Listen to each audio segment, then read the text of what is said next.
वैशाली गौरभक्तवृंद। हरे कृष्णा कृष्णा कृष्णा हरे हरे, हरे राम राम राम हरे हरे। नारायण नमस्कृत्यं नरं चैव नरोत्तमं देवीं सरस्वतीं व्यासं ततो जयमुदीरये। नष्टप्रायेषु भद्रेषु नित्यं भागवत सेवया भगवती उत्तम श्लोके भक्तिर्भवति निश्चयी। मुखं करोति वाचालं अंगुलं गायतेन्द्रिं यत्कृपातमहं वन्दे श्रीगुरुदीननारायणं परमानन्दं माधवं श्रीकृष्णचैतन्य ईश्वरम्। ॐ नमो भगवते वासुदेवाय। ॐ नमो भगवते वासुदेवाय। ॐ नमो भगवते वासुदेवाय। ॐ नमो भगवते वासुदेवाय। ॐ नमो भगवते वासुदेवाय। ॐ नमो भगवते वासुदेवाय। अंतर्राष्ट्रीय कृष्ण भावनामृत संघ सिक्का में सभी भक्तों का हार्दिक स्वागत है। मैं भगवान श्री कृष्ण की प्रसन्नता और गुरु महाराज की प्रसन्नता के लिए अपने आचार्य और गुरु की वाणी को दोहराते हुए सभी से मेरे शिक्षा गुरु और सभी भक्तों से आशीर्वाद लेती हूँ। मैं भगवान की लीला का स्मरण आप लोग को कराने का मेरा इतनी योग्यता नहीं है, फिर भी मैं प्रयास कर रही हूँ। इसमें कोई गलती से नहीं क्षमा करें।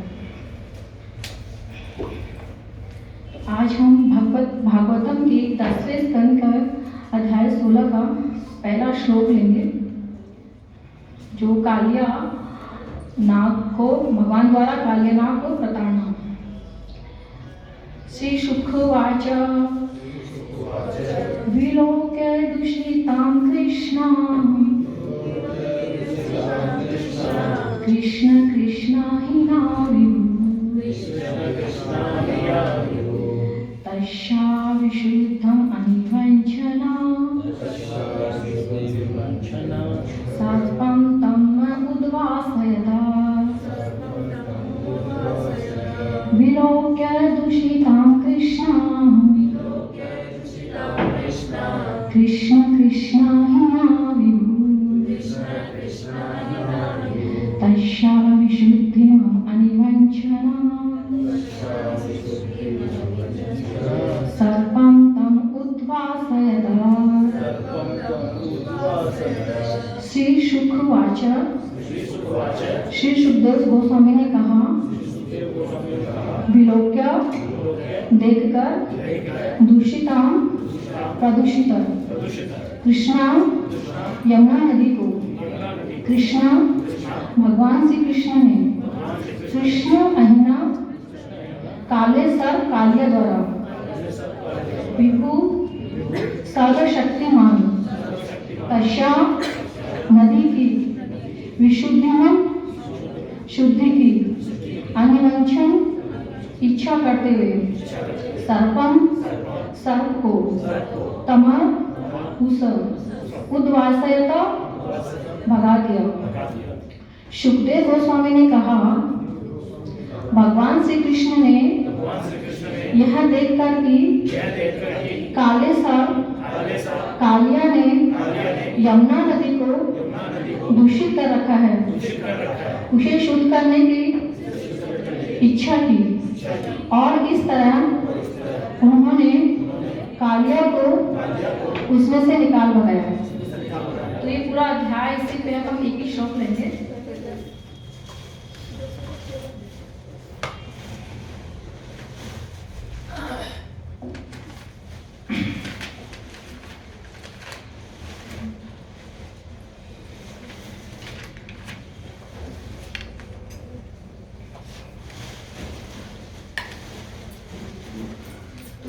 आज हम भगवान कालिया दमन लीला पे चर्चा करेंगे, जो ये भगवान का 10वां स्कंद है, भगवान का मुखारविंद है। तो भक्ति विनोद ठाकुर कहते हैं कि भगवान की लीलाओं में जितने भी असुर आए हैं, भगवान की लीलाओं में जितने भी असुर आए हैं, वो हमारे किसी न किसी अनर्थ का प्रतिनिधित्व करते हैं। तो ये जो कालिया है वो भी हमारे अनर्थ का प्रतिनिधित्व करता है। ये किस तरह का, किस अनर्थ का प्रतिनिधित्व करता है? ये 3 अनर्थ का प्रतिनिधित्व करता है। पहला, अहंकार, दूसरा ईर्ष्या और तीसरा वैरी भाव।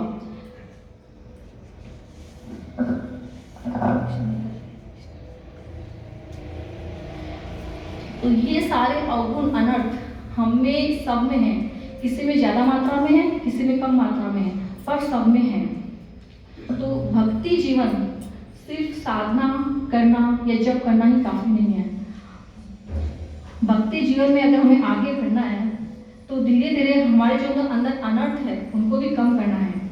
तो जिस तरह से हम देखते हैं कि विशाखापट्टनम या कोई भी समुद्री इलाका के पास में जो मछुआरे होते हैं, तो वो मछुआरे जाल में मछली पकड़ते हैं और वो मतलब बेचने के लिए पकड़ते तो कोई इशू नहीं है, वो मछली पकड़ते हैं और बेच देते हैं। जब वो मछली अपने खाने के लिए पकड़ेंगे तो उनकी वो छटाई करेंगे, अच्छी अच्छी मछलियाँ रख लेंगे और बाकी की वापस पानी में गिरा देंगे। तो वैसे ही हम भगवान के जाल में तो आ गए हैं, मतलब हम भक्ति में तो आ गए हैं। हम भगवान के जाल में आना मतलब भक्ति में तो आ गए हैं, लेकिन भगवान हमें अब परखेंगे कि हमारे अंदर हम माला कर रहे हैं, जप कर रहे हैं, साधना कर रहे हैं, लेकिन जो हमारे अंदर अनर्थ है वो निकले कि नहीं निकले। तो जी उसके बाद हमारा जब ये सब करने के बाद में फिर हमारा परखना शुरू होगा। तो इसमें जैसे अनर्थ क्या है हमारे अंदर, काम, क्रोध, लोभ, मत्सर्य, तो ये सब हमारे अंदर अनर्थ है। तो इन सब की हमारे अंदर गंध आ रही है, तो उसको यहाँ से हमको निकालना है। तो इस संसार तो बहुत जरूरी है इसको निकालना। भक्ति कोई यांत्रिक प्रोसेस नहीं है, भक्ति एक मन का प्रोसेस है। तो जैसे हमने चैंटिंग करी, नियम पालन करे और भगवत धाम चले गए, नहीं। भक्ति एक अंदर का प्रोसेस है, भक्ति एक मन का प्रोसेस है। तो हम बाहरी रूप से तो भक्त बन गए, हमने भगवा वस्त्र पहन लिए या धोती चोला पहन लिया, इसलिए हम कोई भक्त नहीं बन जाते। भक्त बनने के लिए, बाहरी रूप से भक्त बनने के लिए हमें सिर्फ 500 रुपये चाहिए। वृंदावन में जाएंगे, लोही बाजार में धोती कुर्ता खरीदेंगे, तुलसी माला खरीदेंगे, कंठी माला खरीदेंगे, तिलक स्टैंड खरीदेंगे, तो हम बाहरी रूप से तो भक्त बन जाएंगे सिर्फ 500 रुपये में। लेकिन हमें तो अंदर से भक्त बनना है, हमें तो सिर्फ अंदर से भक्त बनना है। तो इस अंदर से हमको मन को चेंज करना है, मन को कंट्रोल करना है। भगवत गीता में भगवान कहते हैं कि मन मना भगवत भक्ति मध्याजी में नमस्ते। तो मन को भगवान कहते हैं मन मेरे अंदर लगाओ। किस तरह हमारा मन भगवान के अंदर लगेगा? क्या ऐसे हमारा मन भगवान के अंदर लगेगा? हमारा मन ऐसे भगवान के अंदर नहीं लगेगा। हमको मन को दृढ़ करना पड़ेगा, मन को हमको कंट्रोल करना पड़ेगा, तब हमारा मन भगवान के अंदर लगेगा। तो हम तन से तो बहुत कम पाप करते हैं, लेकिन हमारे मन से हम बहुत पाप करते हैं। हमारा मन एक सेकंड में कहाँ से कहाँ पहुँच जाता है। हर सेकंड हम मन से पाप करते हैं, अच्छा भी करते हैं और बुरा भी करते हैं। तो भक्ति जीवन पूरा मन के इर्द गिर्द है, भक्ति जीवन पूरा मन के ऊपर टिका हुआ है। तो भगवान कालिया की लीला का हम स्मरण करेंगे। तो भगवान की लीला तो ऐसे हमने बहुत बार सुनी है, लेकिन जो हम भगवान की लीला सुनते हैं उससे हमारा मन क्लीन करती हुई, प्यूरिफाई करती हुई जाती है। हमें कालिया लीला सभी को पता है, लेकिन हम जब भगवान की लीलाएं सुनते हैं तो हमें भगवान के प्रति प्रेम बढ़ता है, भक्तों के प्रति प्रेम बढ़ता है और हमारा इससे शुद्धिकरण होता है।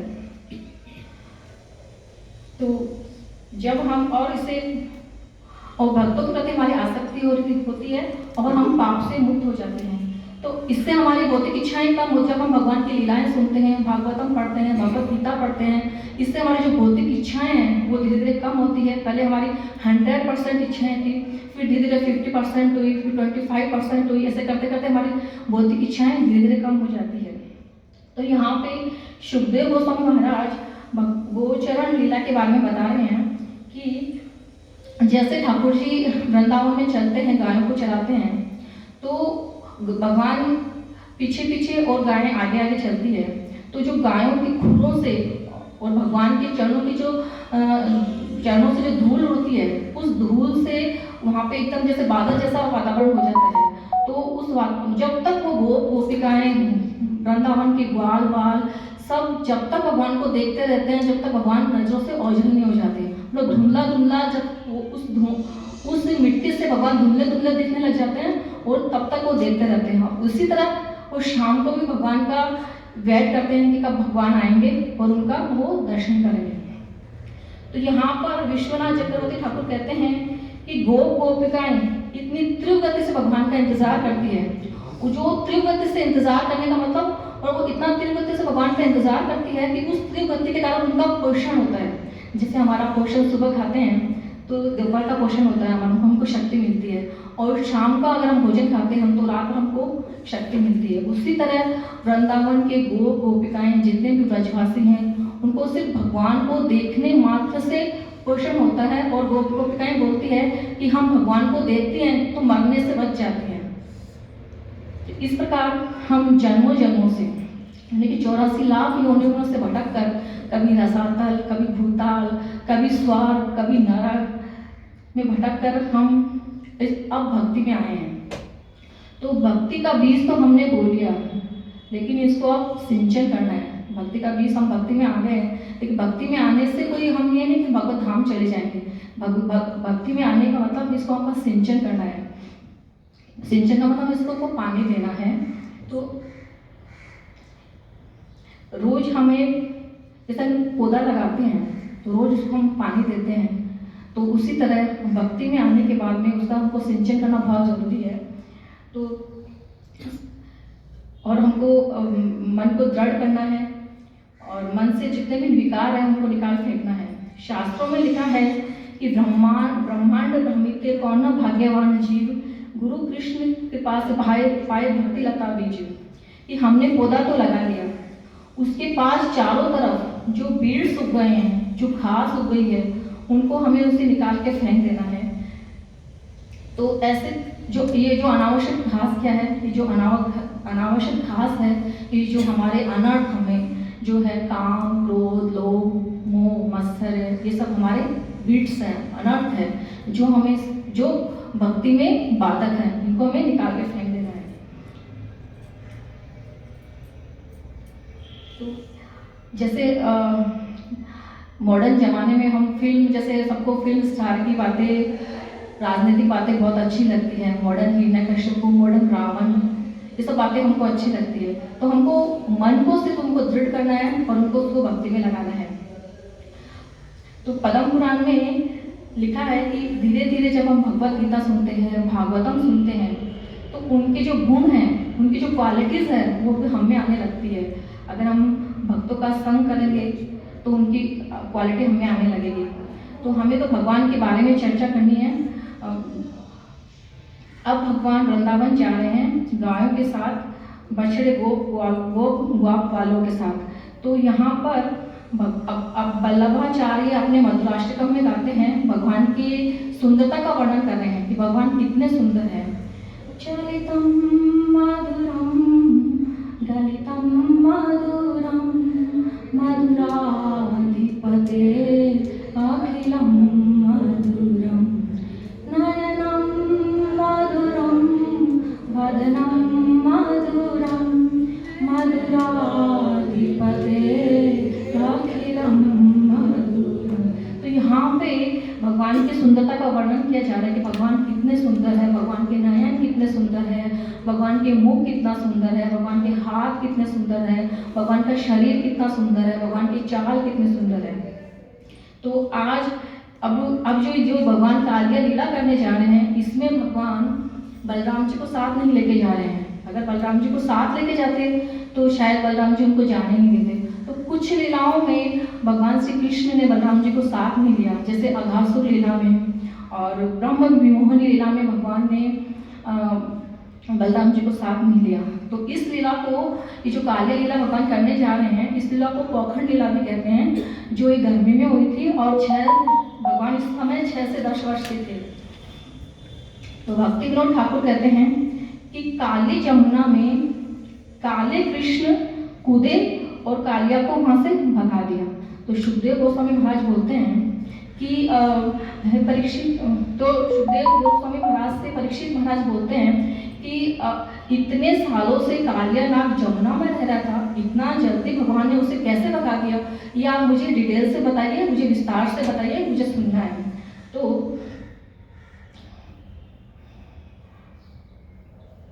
तो भगवान की लीला हम जितनी भी बार सुनेंगे हमको संतुष्टि नहीं मिलेगी, हमको और सुनना है और सुनना है और सुनना है। मतलब कोई भी ये नहीं कहेगा कि बस हो गया बस हो गया, सबको बहुत सुनने की उत्साह रहता है भगवान की लीलाओं का।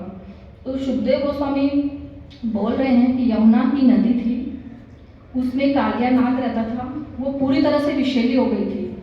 उसमें कालिया नाग की वजह से पूरे में विष फैल गया था और दूर से मानो ऐसे लग रहा था कि जिसमें कोई किसी ने आग का गोला फेंक दिया हो।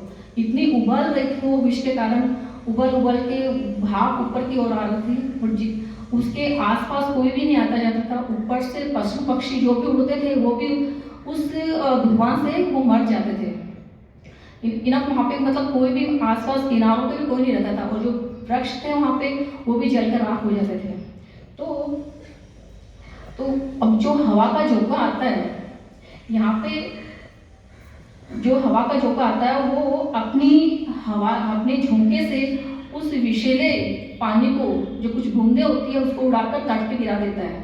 तो हवा कभी अच्छी सुगंध भी ले जाता है, कभी दुर्गंध भी ले जाता है, कभी कीचड़ भी ले जाता है, कभी मिट्टी के कण भी ले जाता है, वो सब किनारे पे, नदी के किनारे पे डाल देता है। तो यहाँ पे वैष्णव आचार्य अपने कमेंट्री में बताते हैं कि सीखने वाली बात क्या है कि हम शास्त्र का ज्ञान तो ले लेते हैं कि जैसे कोई ईर्ष्यालु व्यक्ति होता है या कोई वैष्णव होता है, तो हम किसी ईर्ष्यालु व्यक्ति का संग करते हैं या वो व्यक्ति किसी ईर्ष्यालु व्यक्ति का संग करके आया है तो हम भी ईर्ष्यालु हो जाते हैं। तो संग का प्रभाव देखिए, संग का प्रभाव कितना पावरफुल है।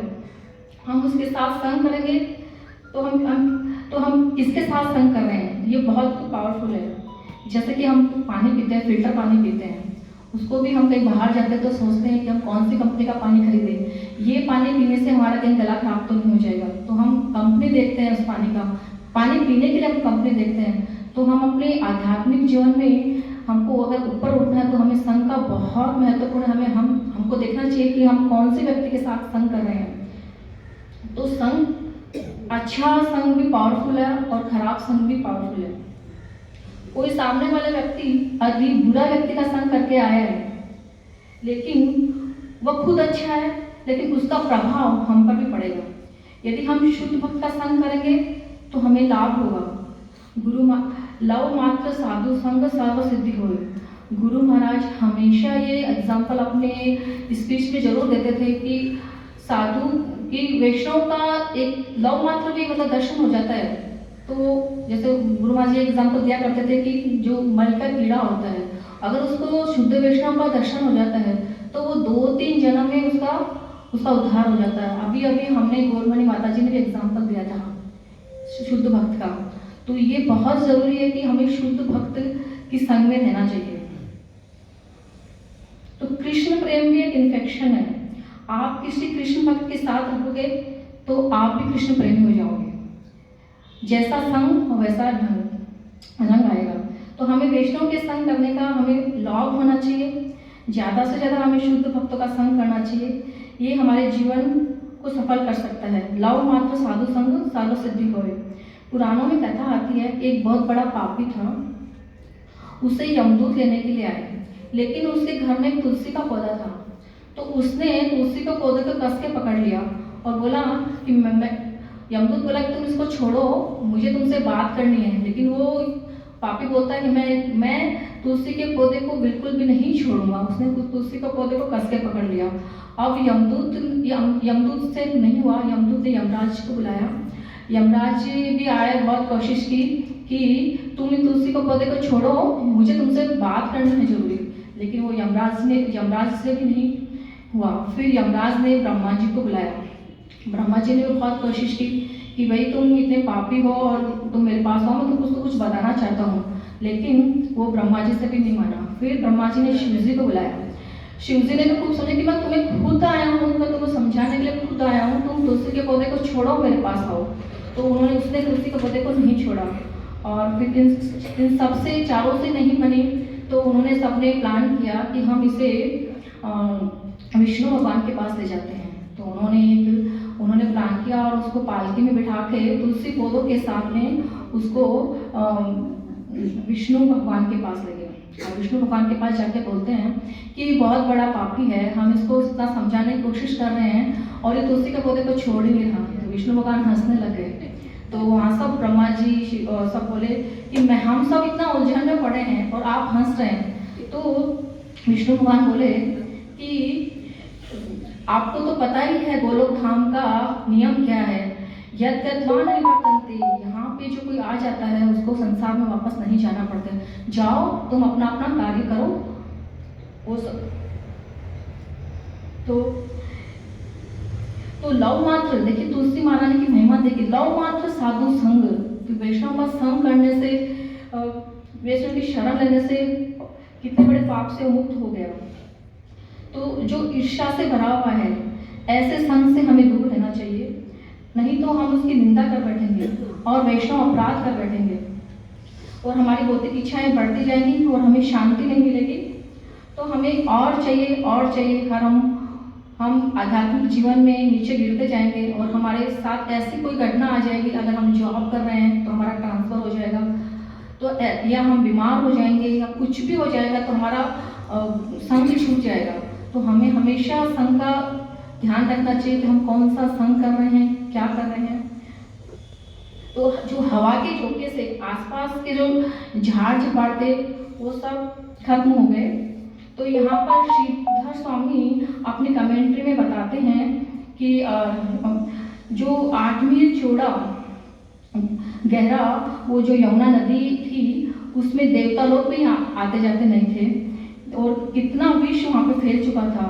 यमुना के तट पर जो छोटे छोटे जो सांप थे वो तो यमुना के तट पर रहते थे और जो बड़ा सांप था जो कालिया वो यमुना के बीच में रहता था। तो इसीलिए वहाँ पर कोई नहीं आता जाता था। इवन यहाँ पर सनातन गोस्वामी बोलते हैं कि कालिया के पास एक सिद्धि थी, वो अपनी सिद्धि से उस पानी को सॉलिड कर देता था और उसमें एक महल बना के रहता था। तो वहाँ सबको पता था कि यहाँ पे कालिया रहता है, तो वहाँ पे कोई आता जाता नहीं था। तो भगवान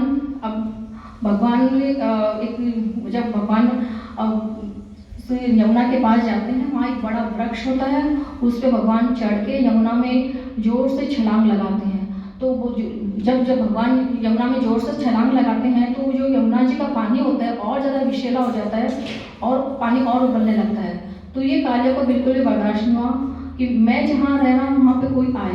तो कालिया ने अपने कुंडली में भगवान को बांध लिया और भगवान की छाती में डंक मारा और भगवान बेहोश हो गए। और यह देखकर वहाँ के जो वृंदावन के जो वहाँ पे आसपास जो गोपिकाएं ग्वाल बाल थे वो सब देखकर वो भी बेहोश हो गए। और तो अब ये सब फिर वृंदावन में अपशकुन होने लगे। जब भी कोई बुरा काम होता है तो हमारे अपशकुन होते हैं ना, दाई आँख बाई वहाँ पे यशोदा मैया की बाई आँख फड़कने लग गई, आकाश में उल्कापात होने लगे, चारों तरफ अपशकुन होने लगे। तो वहाँ पे जो गोपिकाएं थी वो सब देखे यहाँ पे ये सब क्या हो रहा है। तो वो जो भगवान के जो पद चिन्ह थे उनको वो मिटाना नहीं चाहती थी। वो भगवान को जो पद चिन्ह थे वो धरोहर समझती थी उनको। तो वो उनको भगवान को धरोहर समझ उनको उनके ऊपर से न जाकर साइड में उन चिन्हों को देखते देखते वृंदावन के पास यमुना नदी के पास चले गए।